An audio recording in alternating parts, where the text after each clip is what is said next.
Hello everyone, welcome back to Scott's Honest Reviews. So for today we are reviewing this very strong pair of scissors. So this is really good for salons or cutting of hair. Obviously you can use it for multi other uses, but we are going to use this to cut our Sheltie's excess fur. So let's test it out and see how well it cuts. Say hello to our Sheltie. So let's see how well it cuts. Wow, look at that. That cut. And dog fur is pretty hard to cut. So she's got excess fur.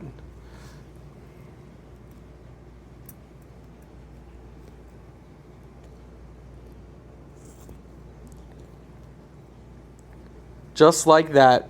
Obviously, you can use this for, it's made for your hair, but it works great for dogs, men's hair, women's hair, and so forth. There'll be a link in the video description if you're interested.